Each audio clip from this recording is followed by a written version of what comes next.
되시기를 축원합니다.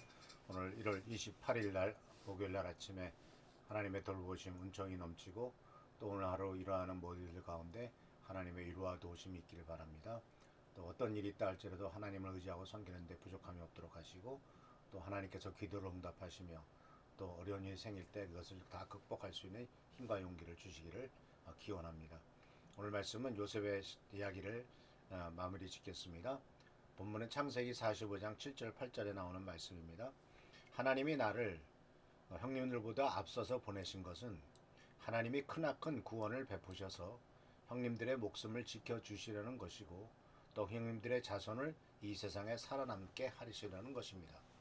그러므로 실제로 나를 이리로 보내신 것은 형님들이 아니라 하나님이십니다.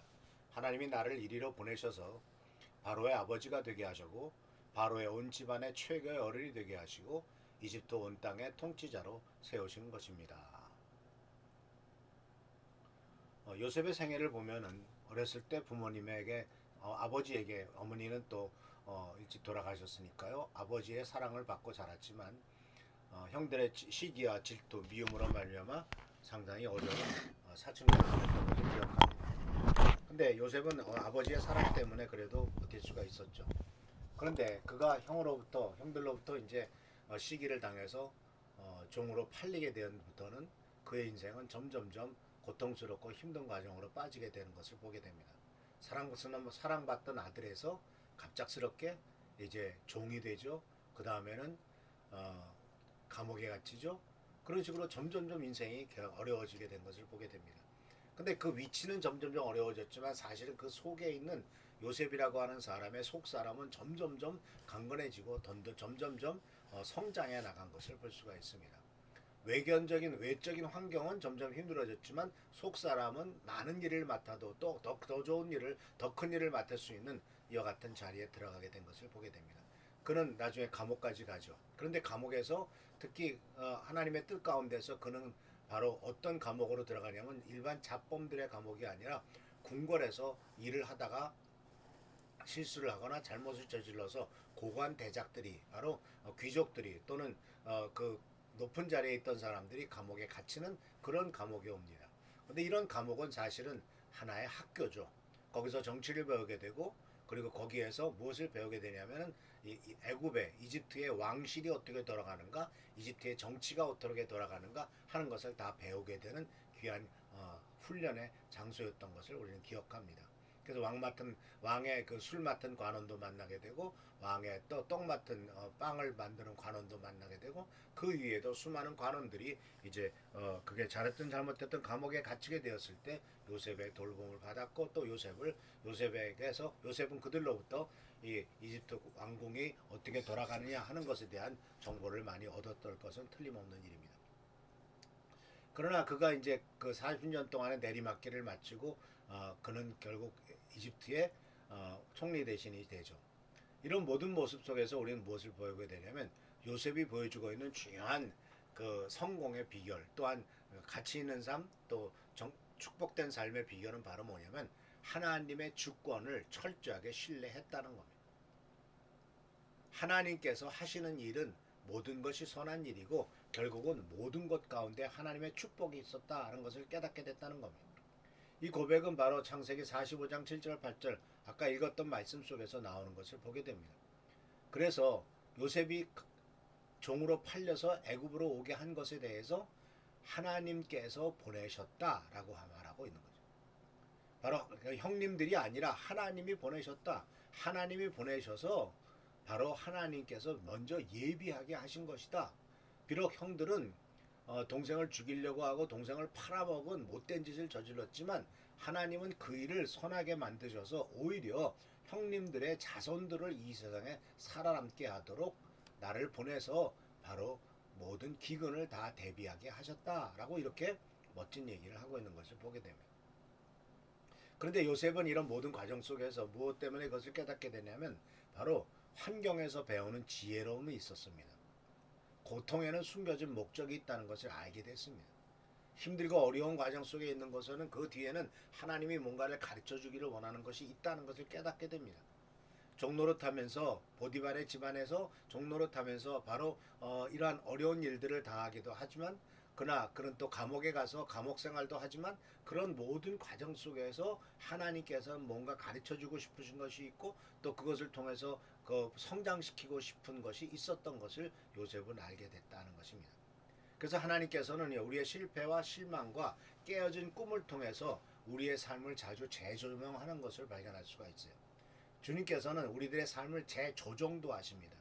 깨어진 그 꿈들, 실망들, 실패들, 좌절들 이런 것들은 우리 인생을 다시 한번 조정하는 기회고 하나님이 우리의 삶을 다시 한번 하나님이 원하시는 길로 가게 하는 길이다 하는 것을 우리들은 알 수가 있다라는 것입니다.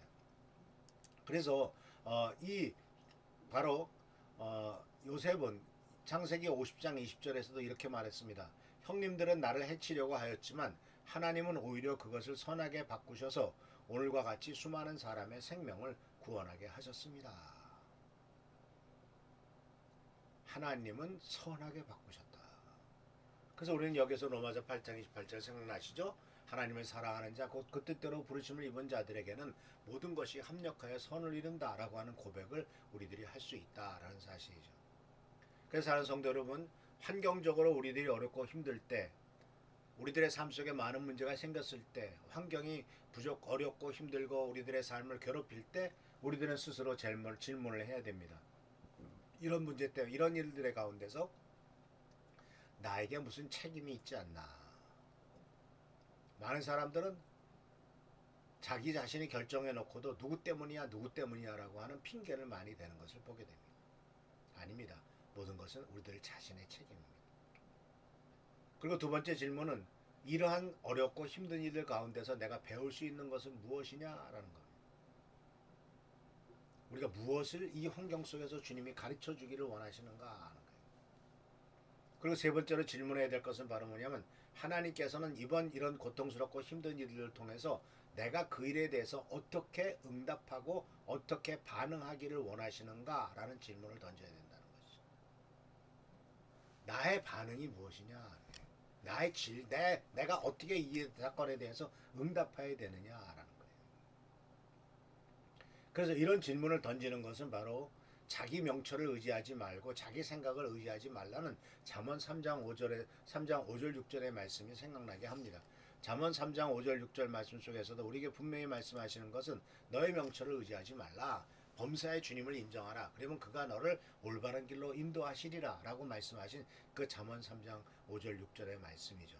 결국 요셉은 이 말씀대로 자기 자신의 어떤 명철이나 이런 것들을 의지하지 않고 하나님 앞에서 하나님의 뜻을 받았고 주님의 주권을 신뢰함으로써 가장 좋은 길을 발견하게 된 것을 보게 됩니다.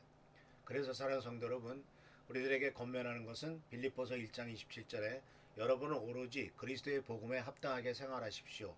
그러므로 내가 가서 여러분을 만나든지 떠나 있든지 여러분이 한 정신으로 굳게 서서 한 마음으로 복음의 신앙을 위하여 함께 싸우게 되는 것을 보길 바랍니다. 이것이 바로 사도 바울이 빌립보 교회 성도들에게 권면했던 내용입니다. 그러니까 복음에 합당한 생활, 이것은 바로 하나님의 주권을 철저히 신뢰하는 생활이다 하는 사실을 기억하시기를 바랍니다. 그래서 복음의 신앙을 따라 살아갈 때 우리의 삶은 하나님께서 계획하셨던 멋진 길로 나갈 것이며 하나님의 놀라운 축복과 은혜를 누리게 될 것입니다. 하나님께서 함께 하시기를 축원합니다. 이제 내일 금요일날 아침에 금요일날 우리 사랑 한조 선생님의 산재재판 1심 선고 공판이 있습니다. 하나님께서 축복하셔서 1심으로 다 끝날 수 있도록 하나님의 놀라운 기름 부으시고 축복과 은혜가 임하도록 선고하시는 판사의 생각을 주님께서 어루만지셔서 모든 가족들의 아픔과 쓰라림을 감안할 수 있도록 또 긍정적인 결과가 나타나도록 위해서 계속 기도해 주시기를 부탁드립니다. 할렐루야. 기도합니다. 좋으신 주님 은혜를 감사합니다. 오늘도 주님의 은총 가운데 승리하는 삶, 복된 삶 되길 원합니다. 아버지 하나님, 내일 이와 같이 아버지 하나님 한은조 선생님의 산재재판 1심 결심 공판이 열립니다. 선고 공판이 열립니다. 이런 모든 과정을 주께서 축복하여 주시고 좋은 결과 나타나도록 하셔서 아버지 하나님 걱정 없이 우리 한 선생님을 간호하고 아버지 하나님 또한 세우는 일에 부족함이 없도록 지키시고 축복하여 주옵소서. 항상 함께 하시고 지켜보살펴 주시기를 바라옵고 예수 그리스도의 이름으로 축복하며 간절히 기도하옵나이다. 오늘도 하나님께서 함께 하시길 기원합니다. 성도들을 위해서, 교회를 위해서, 나라 민족을 위해서 계속 기도하는 여러분 되시길 바랍니다. 자, 그 리모델링이 잘 진행되고 있습니다. 2월 7일, 8일, 9일 날 이사하는데 부족함이 없도록 주님 도와주시도록 계속 기도하시길 부탁합니다. 할렐루야, 감사합니다.